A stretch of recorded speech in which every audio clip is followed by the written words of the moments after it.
Hello दोस्तों, नमस्कार। आइए देखते हैं आज के सीटेट के पेपर में, जो कि 19 जनवरी को हुआ, कहां से प्रश्न पूछे गए और किस तरह से प्रश्न पूछे गए और कैसे प्रश्न अभी दोहराए जा सकते हैं, आज हम जानेंगे इस वीडियो में। तो सबसे पहले देखिए, जीन प्याजे से प्रश्न पूछा गया, जो कि हर शिफ्ट में पूछा जा रहा है। तो आज के बे में भी जीन प्याजे से प्रश्न पूछा गया। इसके बाद प्रश्न था भाषा और विचार। जैसे कि आपके जीन प्याजे ने बोला कि विचार पहले आता है और वाइगोत्स्की ने बोला पहले भाषा आता है। तो इस तरह से भाषा और विचार से प्रश्न आपके पेपर में आए। और अर्जन और अधिकम, दोस्तों अर्जन वो होता है जो कि बिना किसी एफर्ट के सीख सकते हैं, जैसे कि फर्स्ट लैंग्वेज है आपकी मदर टंग, वो होता है अर्जन। और अधिगम होता है दोस्तों जो कि एफर्ट लगाना पड़ता है उसको सीखने के लिए, ये होता है सेकेंड लैंग्वेज। इसके बाद प्रश्न आपका जो गद्यांश से आया था वो था मानव जीवन पर था पैसेज गद्यांश का हिंदी में, और कविता जो आई थी वो थी गांव की प्रकृति पर। तो यहाँ से प्रश्न आज के इस पेपर में आए थे। इसके बाद देखते हैं कहाँ से प्रश्न आए। जो गणित है वह कोण से संबंधित प्रश्न आए थे आपके गणित में। कोण से संबंधित प्रश्न, जैसे कि सप्लीमेंट्री कप्लीमेंट्री एंगल होता है 90 डिग्री और 180 डिग्री, कोटि पूरक और पूरक कोण, वहाँ से प्रश्न आपके पूछे गए। और वैन हीले से प्रश्न पूछता है, अब की बार शिफ्ट में भी वैन हीले से प्रश्न आया। इसके बाद पैटर्न पर आधारित प्रश्न आता है, जो कई लोग समझते हैं रीजनिंग का प्रश्न है, लेकिन पैटर्न पर आधारित प्रश्न आपके हर पेपर में देखने को मिलेगा। और टाइम से संबंधित प्रश्न भी आज के पेपर में पूछे गए। और एक इंटरेस्टिंग प्रश्न था, 5-5 के सिक्कों 5-5 के जो सिक्के हैं, अगर 10 सिक्के उनके एक एक करके ऊपर रख दिया जाए तो वो किस शेप में होंगे। तो वो आपका हो जाएगा सिलेंड्रिकल शेप। देखिए इस तरह से जब रखेंगे तो आपका सिलेंड्रिकल शेप हो जाएगा। तो इस तरह से उसका उत्तर हो जाएगा सिलेंड्रिकल।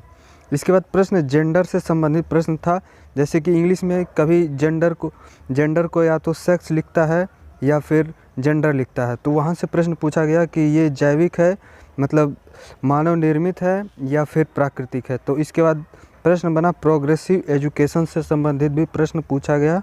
इसके बाद ऑटिज्म से संबंधित प्रश्न आज के पेपर में पूछा गया। और साथ ही साथ कथन और कारण से जो है काफ़ी प्रश्न पूछे गए। 3 प्रश्न आज के पेपर में आपको दिखे कथन और कारण से। और जीन प्याजे से संबंधित प्रश्न 3 प्रश्न आए आज के पेपर में, और वाइगोत्स्की से 2 प्रश्न आए। तो जीन प्याजे और वाइगोत्स्की से आपकी बार मिलाकर 5 प्रश्न पूछे जा चुके हैं इस पेपर में। इसके बाद कोहलबर्ग के नैतिक सिद्धांत से प्रश्न पूछे गए, जो कि 2 प्रश्न थे कोहलबर्ग के नैतिक सिद्धांत से। इसके बाद एनसीएफ 2005 से प्रश्न पूछे गए और एनईपी 2020 से प्रश्न पूछे गए। दिशा से संबंधित प्रश्न पूछे गए, जो कि आपका या इस तरह से दिशा यहाँ नॉर्थ, साउथ, ईस्ट और वेस्ट, ये आपको ध्यान देना है। तो दिशा से संबंधित इस तरह से प्रश्न पूछा गया। और एक प्रश्न था, कौन से देश में पेट्रोलियम की मात्रा ज़्यादा होती है और पानी की कम। तो वो है उसका उत्तर अबू धाबी। अबू धाबी से एक प्रश्न और पूछता है कि वहाँ की करेंसी क्या है। तो करेंसी आपकी होगी वहाँ की दिरहम होगी अबू धाबी की करेंसी। तो इस तरह से प्रश्न आज के पेपर में देखे गए। इसके बाद ईवीएस के कक्षा 4 में भारतीय नौसेना में रक्षा अधिकारी वाहिदा प्रिज्म से प्रश्न पूछा गया कि वाहिदा प्रिज्म किस राज्य से संबंधित है। तो ये होगा उत्तर जम्मू कश्मीर से होगा, इनका संबंध है जम्मू कश्मीर से। वाहिदा प्रिज्म संबंधित है, वो भारतीय नौसेना से संबंधित थे। इन्होंने पहली बार उसका निरीक्षण किया था नौसेना का। इसके बाद प्रश्न था, कटीली झाड़ियों की छतों के साथ मिट्टी के घर कहाँ बनाए जाते हैं। कटीली झाड़ियों के, दोस्तों वो होता है राजस्थान में। कटीली झाड़ियाँ जो होती हैं वो, और मिट्टी के दीवारें होती हैं जो, उससे गर्मी अंदर नहीं जाती है, इसलिए वहाँ राजस्थान में इस तरह के घर बनाए जाते हैं। घर से रिलेटेड और भी आप प्रश्न जो है तैयार कर लीजिए, जैसे कि लद्दाख से पूछा जाता है, हिमाचल से पूछा जाता है। तो दोस्तों ये थे आज का रिव्यू, इतने प्रश्न पूछे गए इस तरह से। तो अगर आपको वीडियो पसंद आए तो लाइक करिए, चैनल को सब्सक्राइब करिए।